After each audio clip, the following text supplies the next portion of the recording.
وأوحينا إلى موسى وأخيه أن تبوأ لقومكما بمصر بيوتا واجعلوا بيوتكم قبلة وأقيموا الصلاة وبشر المؤمنين۔ اور ہم نے موسیٰ اور اس کے بھائی کی طرف یہ وحی فرمائی کہ تم اپنی قوم کے لیے مصر میں گھر بناؤ اور اپنے گھروں کو قبلہ قرار دو اور نماز پڑھو اور مومنین کو بشارت دو۔ تو آج سورہ یونس کی آیت نمبر 87 سے بیان ہے۔ کل اس بات پر مکمل ہوئی تھی کہ جب حضرت موسیٰ علیہ السلام نے کہا کہ اے میری قوم، کیونکہ فرعون بہت ظالم اور جابر حکمران یا بادشاہ تھا، جب حضرت موسیٰ علیہ السلام نے کہا وَقَالَ مُوسَىٰ يَا قَوْمِ إِن كُنتُمْ آمَنْتُمْ بِاللَّهِ فَعَلَيْهِ تَوَكَّلُوا إِن كُنتُمْ مُسْلِمِينَ۔ اور موسیٰ نے کہا ہے میری قوم، اگر تم اللہ پر ایمان لائے ہو تو صرف اسی پر توکل کرو اگر تم واقعی مسلمان ہو۔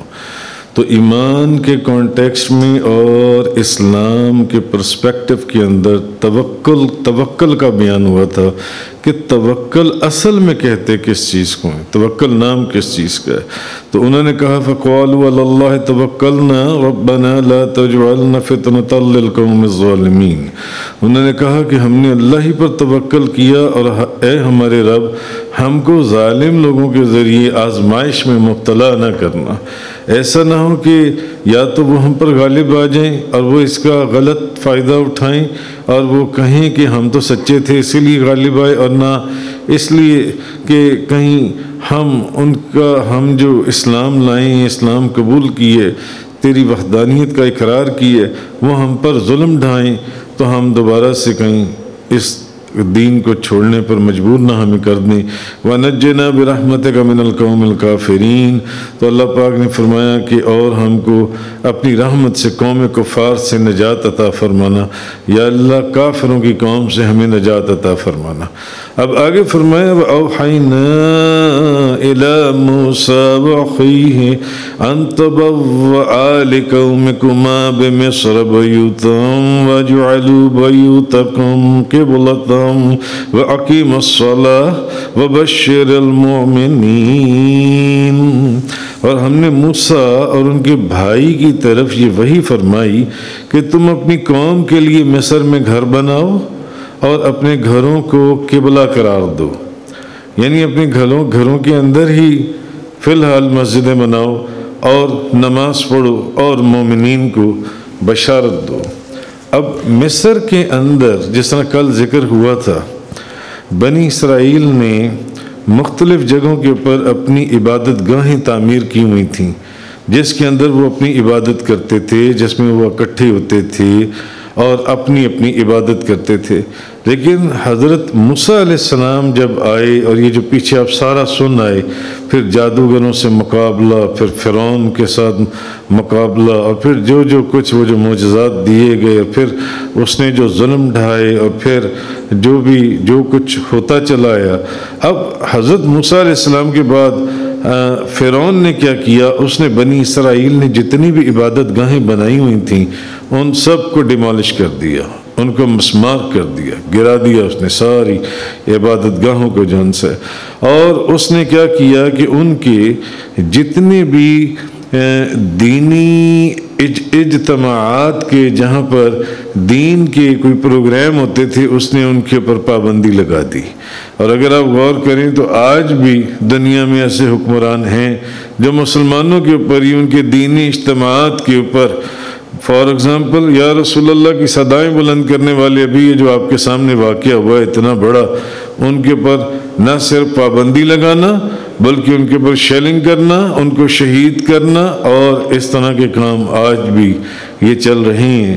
تو اب کیا فرعون نے کیا کیا، اس نے ان کی جو دینی عبادت گاہیں تھیں یا جہاں دینی اجتماعات ہوتے تھے ان کے اوپر اس نے پابندی لگا دی، اور ان کی عبادت گاہوں کو تو ویسے ہی اس نے تقریباً گرا دیا، ان کو کھنڈر بنا دیا جن سے۔ تو اب انہیں حکم یہ دیا جا رہا ہے اللہ کی طرف سے کہ اب بنی اسرائیل کو کہ تم ایسا کرو کہ اپنے گھروں میں عبادت کر لیا کرو، اور قبلہ بنانے سے مراد یہ ہے کہ اسی کو مصلی بنا لو، یعنی اپنے گھر میں ہی جو عبادت کرنی ہے اپنے گھر کے اندر ہی عبادت کو جنسی ہے۔ یا پھر اس سے یہ بھی مراد ہو سکتا ہے کہ ایسے مکان بناؤ جن کا رخ قبلے کی طرف ہو، جن کا رخ قبلے کی طرف ہو، تاکہ عبادت کرنے میں جون سے آسانی ہو اور سمت کا تعین کرنے میں کوئی مشکل نہ ہو جون سے۔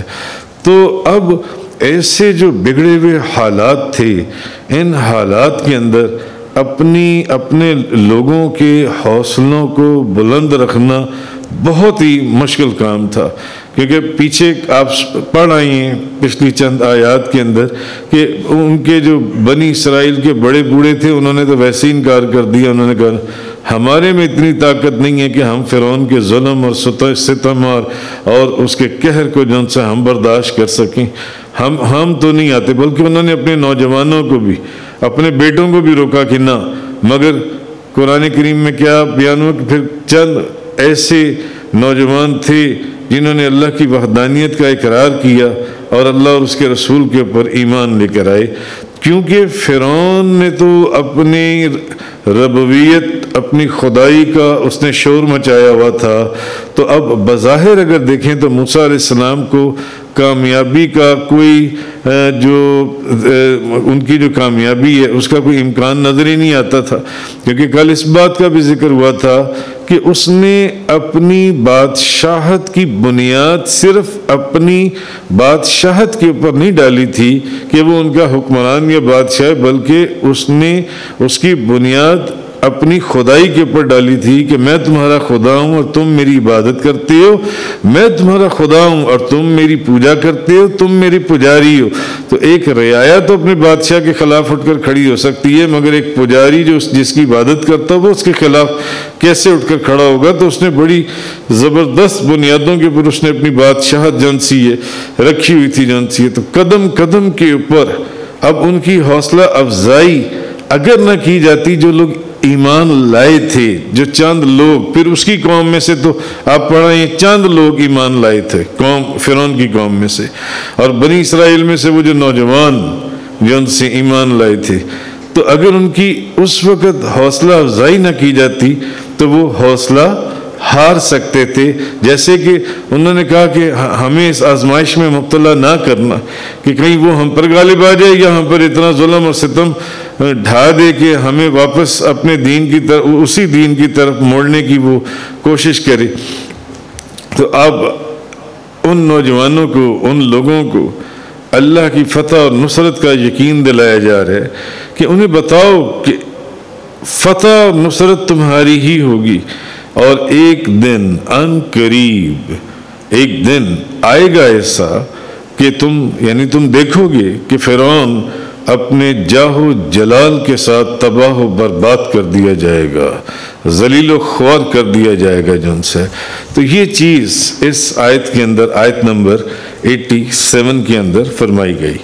آگے فرمایا جا رہا ہے وَقَالَ مُوسَىٰ رَبَّنَا إِنَّكَ آتَيْتَ فِرْعَوْنَ وَمَلَأَهُ زِينَةً وَأَمْوَالًا فِي الْحَيَاةِ الدُّنْيَا رَبَّنَا لِيُضِلُّوا عَنْ سَبِيلِكَ رَبَّنَا اطْمِسْ عَلَىٰ أَمْوَالِهِمْ وَاشْدُدْ عَلَىٰ قُلُوبِهِمْ فَلَا يُؤْمِنُوا حَتَّىٰ يَرَوُا الْعَذَابَ الْأَلِيمَ۔ اور موسیٰ نے کہا اے ہمارے رب، تو نے فرعون اور اس کے درباریوں کو دنیا کی زندگی میں زینت کا سامان اور مال دے دیا ہے۔ موسیٰ علیہ السلام نے کہا کہ فرعون کو اور اس کے درباریوں کو تو نے دنیا کی زندگی کے اندر اتنا سامان، دولت کے انبار، سونا چاندی، عجیب و غریب بادشاہت، زینت، عیاشی کا کیا کچھ، اے ہمارے رب ربنا لیضلوا عن سبیلک، اے ہمارے رب تاکہ وہ انجام کار لوگوں کو تیرے راستے سے بھٹکا دے، تاکہ وہ یہ کام کرے۔ ربنا اطمس علی اموالہم واشدد علی قلوبہم فلا یؤمنوا حتی یروا العذاب الالیم۔ اے ہمارے رب اب حضرت موسیٰ علیہ السلام نے بعض تفسیروں میں دعائے ضرر فرمائی، بعض تفسیروں میں بد دعا فرمائی، اس لیے کہ بعض مفسرین نے کہا کہ نبی کی دعا کو بھی بد دعا نہیں کہا جا سکتا، دعائے ضرر کہیں گے اب جن سے. تو انہوں نے اب دعا کی، انہوں نے کہا ہمارے رب ان لوگوں کے مال اور دولت کو برباد کر دے اور ان کے دلوں کو سخت کر دے، تاکہ وہ اس وقت تک ایمان نہ لائیں جب تک کہ وہ دردناک عذاب کو دیکھ نہ لیں. بس اب انتہا ہو گئی، اب ان کو برباد کر. اب اللہ کا بندہ اٹھ کر کھڑا ہو گیا، اب ان کو برباد کر، ان کو ذلیل و خوار کر، اور ان کے اوپر جو ان سے اب یہ اس سے پہلے کہ ایمان لائیں ان کے اوپر عذاب نازل کر دے. اب جو ان سے دردناک عذاب کو یہ دیکھیں. قَالَ قَدْ أُجِيبَتْ دَعْوَتُكُمَا فَاسْتَقِيمَا وَلَا تَتَّبِعَانَّ سَبِيلَ الَّذِينَ لَا يَعْلَمُونَ. فرمایا تم دونوں کی دعا قبول کر لی گئی. اللہ پاک نے فرمایا اب ارشاد ہوا تم دونوں کی دعا قبول کر لی گئی، تم دونوں ثابت قدم رہنا، تم دونوں ثابت قدم رہنا اور جاہلوں کے راستے کی ہرگز پیروی نہ کرنا. جاہلوں کے راستے کی ہرگز پیروی نہ کرنا. اب کہا یہ جا رہا ہے کہ موسیٰ علیہ السلام ایک بڑے عرصے تک، جیسے آپ پیچھے پڑھ رہے ہیں کہ حضرت نوح علیہ السلام نے 950 سال ان کو تبلیغ کی، مگر کیا حال ہوا؟ اور پھر انہوں نے دعا کی اور پھر وہ جو اللہ کا عذاب نازل ہوا جو ان سے. تو حضرت موسیٰ علیہ السلام ایک بڑے عرصے تک فرعون اور اس کی قوم کو ہدایت کی دعوت دیتے رہے کہ اللہ کی وحدانیت کا اقرار کر لو، مجھے اس کا بندہ، اس کا رسول، اس کا نبی مان لو جو ان سے. مگر سوال ہی نہیں پیدا ہوتا. وہ تو ہر روز اپنی نافرمانی کے اندر ڈٹے ہوئے تھے، وہ اس جگہ کھڑے ہوئے تھے اپنی نافرمانی کے اندر، وہ اس سے ہلنے کے لیے تیار نہیں تھے، اور ان کی سرکشی، نافرمانی، تکبر اور غرور بڑھتا جا رہا تھا. تو حضرت موسیٰ علیہ السلام نے اب از روئے تعجب انہوں نے یہ کہا اے پروردگار، اے میرے رب، تو نے ان کو اتنی دولت دی ہے، ان کو اتنی دولت دی ہے، جو سرکش ہیں، جو بے ادب ہیں اور نافرمان ہیں، اور دولت اور سونا اور چاندی اور کس کس چیز کی بادشاہت، اور تو نے اس کی ریل پیل کر دی ہے جن سی. یہ عیش کرتی ہیں اور رنگ رلیاں مناتی ہیں، نہ تیرا شکر ادا کرتی ہیں، نہ تجھے یاد کرتی ہیں، نہ تجھ پر ایمان لاتی ہیں، لوگوں کے اوپر ظلم کرتی ہیں اور ان کو چکی کے اندر پیس کے رکھ دیتی ہیں. اتنا تکبر اور غرور ہے، کیونکہ وہ قبطیوں اور بنی اسرائیلیوں کے اوپر جو ظلم ڈھا رہے تھے اور جس طرح انہوں نے ان کو اپنے کاموں کے اوپر لگا رکھا تھا، تو یہ تو اس کو بھی نہیں دیکھتے، تیرا شکر ادا بھی نہیں کرتے، تجھ پر ایمان بھی نہیں لاتے، تیری طرف جھکنے کے لیے یہ تیار ہی نہیں. ان کو اتنی دولت دے رکھی ہے، ان کو اتنی عیاشیاں اور اتنی ان کو آرام اور آسائشیں جو سی ہیں یہ دے دی ہیں. تو اب بات یہ ہے کہ ان کے ہاتھ میں جو ظلم کی تلوار ہے، اب ان کے ہاتھ سے اس تلوار کو چھین لے جن سے، اور ان کو ذلیل و خوار کر دے، اور ان کو تباہ و برباد کر دے، اور ان کے اوپر اپنی رحمت کا دروازہ بند کر دے، اپنی برکتوں اور نعمتوں کے دروازے اب ان کے اوپر بند کر دے. اب یہ اس لائق ہیں کہاں کہ یہ تیرے دامن کرم میں ان کو جگہ دی جائے. اب ان کے اوپر سے اپنا ہاتھ جن سے اٹھا لے. تو اب فرمایا یہ گیا آگے جن سے اللہ پاک نے فرمایا کہ قَالَ قَدْ أُجِيبَتْ دَعْوَتُكُمَا فَاسْتَقِيمَا وَلَا تَتَّبِعَانَّ سَبِيلَ الَّذِينَ لَا يَعْلَمُونَ. اللہ تعالیٰ نے فرمایا قبول کر لی گئی تمہاری دعا، تم دونوں کی دعا قبول ہو گئی جن سی ہے. ان پر عذاب آئے گا. کیوں؟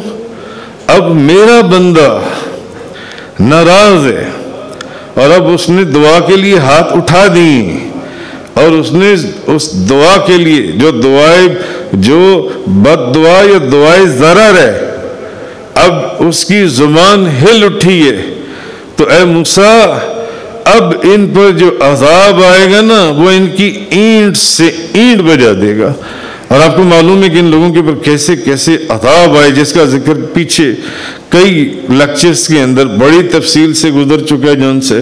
لیکن موسیٰ اس کے لیے ایک وقت مقرر ہے، ہم نے ایک وقت مقرر کیا ہے، تو تم ناواقف لوگوں کی طرح جلد بازی نہ کرنا.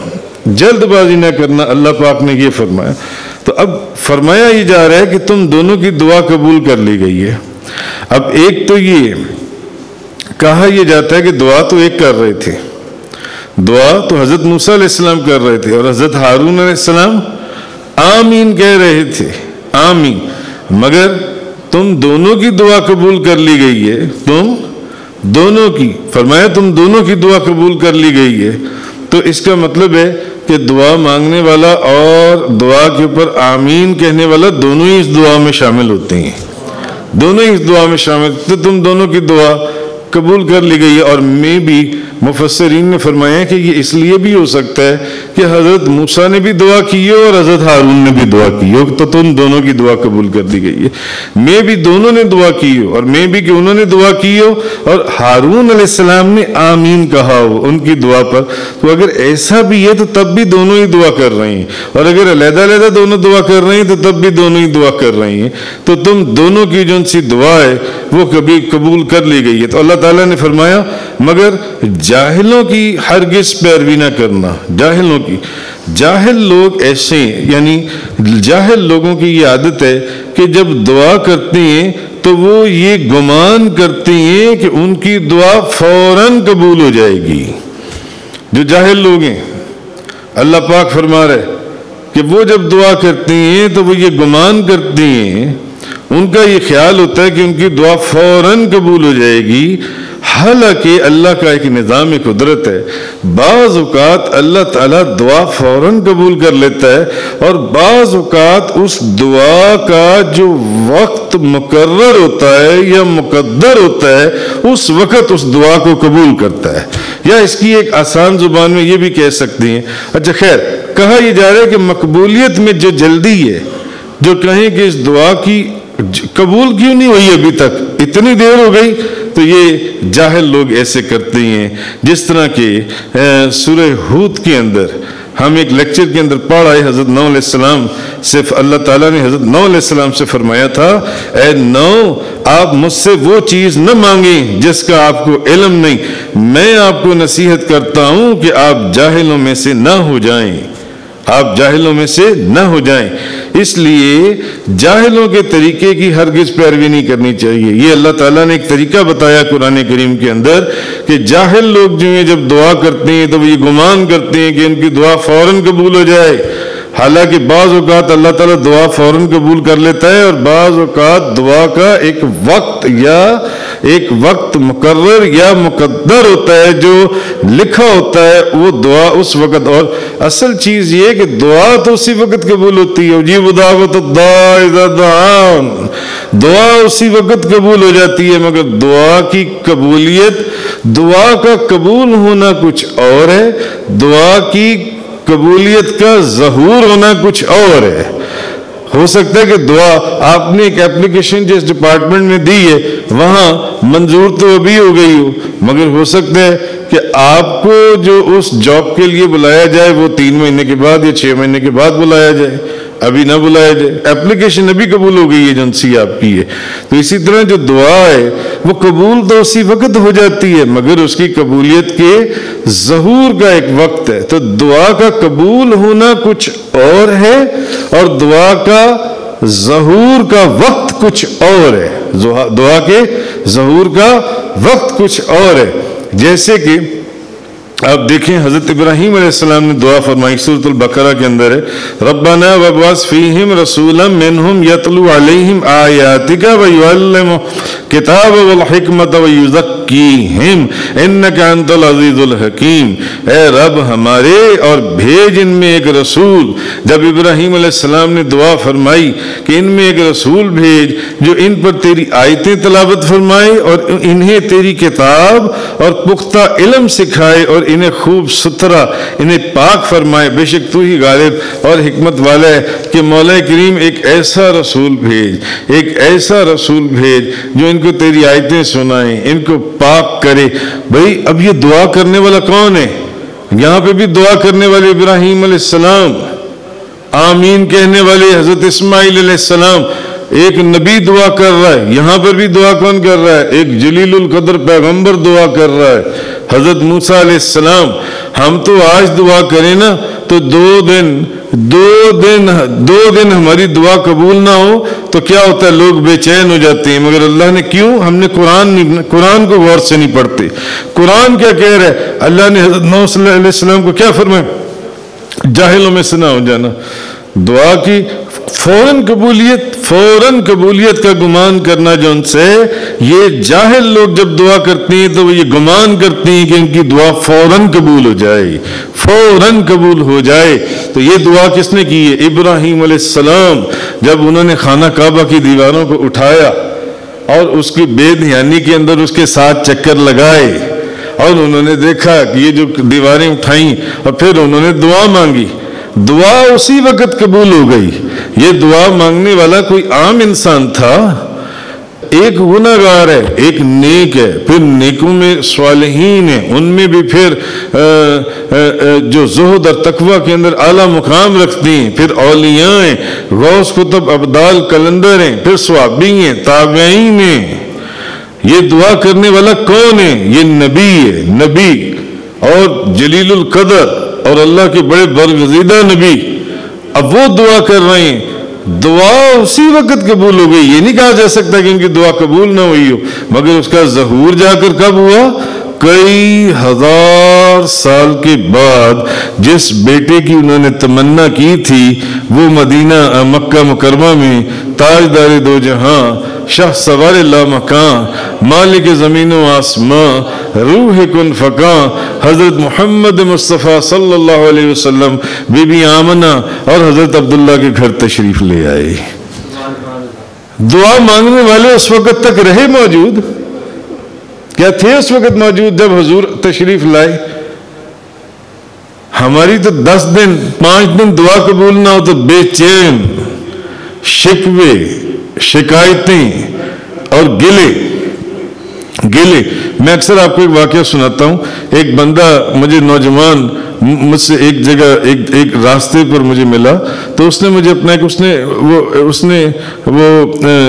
نے کہا کہ مجھے اپنی گاڑی میں آگے اگلے چوک پر چھوڑنے۔ بہت پرانی بات ہے، باتوں میں نماز کی بات ہوئی۔ کہنے لگا میں پہلے نماز پڑھتا تھا، اب میں نے نماز پڑھنی چھوڑ دی۔ میں نے کہا کیوں؟ تم نے کیوں نماز چھوڑی؟ میں نے کہا پڑھتے کہاں ہوں؟ اس نے کہا میں پنجاب یونیورسٹی میں پڑھتا ہوں، جہاں تک مجھے یاد ہے پنجاب یونیورسٹی میں۔ تو میں پہلے نماز کے موضوع پر گفتگو شروع ہو گئی۔ اس نے کہا میں پہلے نماز پڑھتا تھا، اب میں نماز نہیں پڑھتا۔ میں نے کہا کیوں؟ آپ کیوں نہیں نماز پڑھتے؟ نماز پڑھنے کا کیا فائدہ ہے؟ جو دعا مانگتے ہیں دعا قبول ہی نہیں ہوتی۔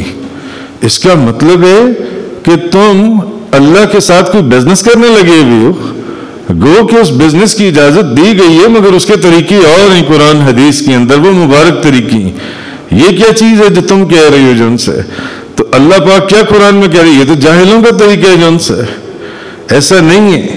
تو وہ دعا مانگنے والے کون تھے؟ نبی تھے، حضرت ابراہیم علیہ السلام تھے جنہوں نے دعا مانگی تھی کہ یا اللہ وہ بیٹا عطا فرما، وہ بیٹا، وہ اولاد عطا فرما جو ان کو پاک کرے اور ان کو تیری آیتیں سنائے۔ کب جا کر ان کی دعا اسی وقت قبول ہو گئی، وہ دنیا سے تشریف لے گئے، پردہ فرما گئے۔ کب جا کر مکہ مکرمہ میں نبی کریم صلی اللہ علیہ وسلم آپ کی رحمت کا جو سورج ہے وہ طلوع ہوا۔ اسی طرح حضرت موسیٰ علیہ السلام نے دعا مانگی کہ یا اللہ فرعون بے ایمان ہے، اس کو غرق کر دے، بے ایمان ہے۔ آپ کی دعا فوراً قبول ہو گئی، مگر ظہور جا کر کب ہوا؟ 40 سال کے بعد۔ اللہ پاک نے فرمایا وَلَقَدْ أُجِيبَتْ دَعْوَتُكُمَا فَاسْتَقِيمَا وَلَا تَتَّبِعَنَّ سَبِيلَ الَّذِينَ لَا يَعْلَمُونَ۔ تم دونوں کی دعا قبول کر لی گئی، تم دونوں ثابت قدم رہنا، دعا قبول کر لی گئی۔ جاہلوں کے راستے کی ہرگز پیروی نہ کرنا۔ ایک وقت ہے دعا کا، اس وقت جب وہ وقت جو مقرر ہے اس وقت اس کا ظہور ہو جائے گا۔ تفسیر قرآن کا یہ لیکچر انگلش میں سننے کے لیے براہ کرم ڈسکرپشن میں موجود لنک پر کلک کریں۔